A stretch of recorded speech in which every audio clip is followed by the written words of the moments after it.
Buntut pembelaan GL terhadap Sambo kembali ke titik nol. Apresiasi ketegasan Ketua Umum GBI.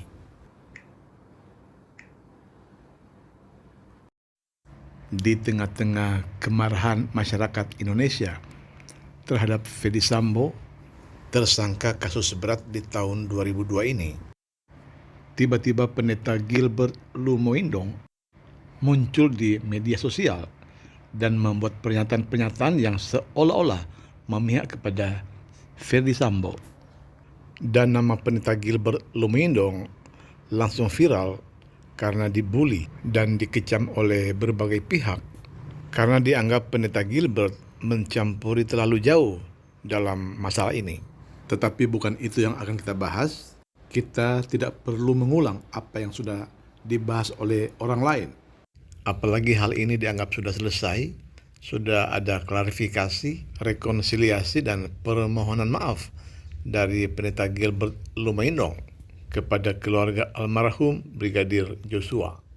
Kita coba membahas hal ini dari sisi yang berbeda.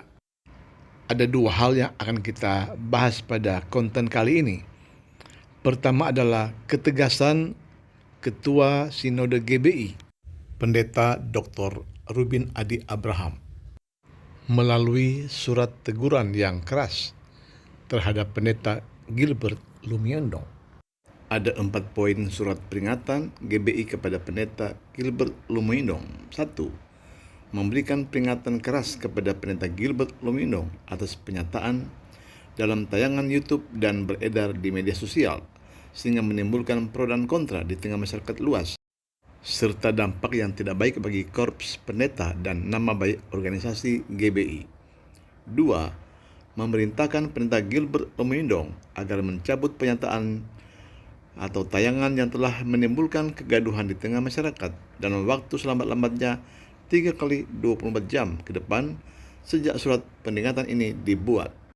3. Memerintahkan pendeta Gilbert Lumoindong untuk segera meminta maaf secara terbuka sehingga tidak menyebabkan dampak yang lebih buruk lagi. 4. Tidak mengulang tindakan yang sama dengan membuat pernyataan di luar kapasitasnya sebagai seorang pendeta, namun fokuslah memberitakan firman Tuhan atau Injil Kristus. Surat tersebut ditandatangani oleh Ketua Umum Badan Pengurus Pusat GBI, Pendeta Rubin Adi Abraham, dan Sekretaris Umum Pendeta Yosafat Mesak. Surat ini patut diapresiasi karena ketua umumnya, Pendeta Rubin Adi Abraham, tidak pandang bulu dalam menegur, menasihati, atau memperingati pendeta GBI bila dia berbuat kesalahan. Surat peringatannya sangat tegas, keras, dan berwibawa.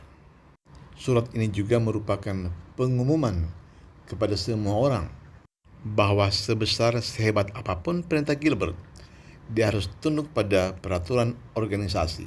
Surat ini juga memperlihatkan tidak ada upaya apapun untuk membela, melindungi, atau menutup-nutupi masalah pendeta Gilbert Lumoindong. Seperti seringkali terjadi dalam kepemimpinan gereja maupun sekuler, ketika ada anggotanya berbuat salah, malah dibela, dilindungi, dan ditutup-tutupi. Namun itu tidak terjadi di organisasi Gereja Bethel Indonesia. Kedua, sikap pendeta Gilbert Lumoindong terhadap surat teguran dari Ketua Sinode GBI. Di sini juga kita mengapresiasi bahwa pendeta Gilbert dengan rendah hati menerima teguran, peringatan, dan nasihat yang dilayangkan oleh Ketua Sinode GBI tersebut. Dia tidak membantah, melawan, tetapi mentaati. Bahkan dia meminta maaf kepada keluarga Brigadir J dan kepada netizen atau kepada siapapun yang merasa dirugikan dari pernyataan-pernyataannya. Pendeta besar sekelas Gilbert Lumoindong bukanlah hal mudah untuk meminta maaf, merendahkan diri, dan mengakui kesalahan. Dan disinilah ia memperlihatkan dirinya sebagai seorang hamba Tuhan, bahwa pendeta juga manusia yang tak luput dari kelemahan, kekurangan, atau kesalahan. Nobody is perfect. Tak ada seorang pun yang sempurna. Memang kadangkala kita lupa bahwa kita hanyalah seorang hamba Tuhan. Ketika seorang hamba Tuhan sudah mempunyai nama besar, terkenal dan disanjung di mana-mana, kadangkala berita kita bukan lagi firman, tetapi hal-hal yang bertolak belakang dengan firman Tuhan.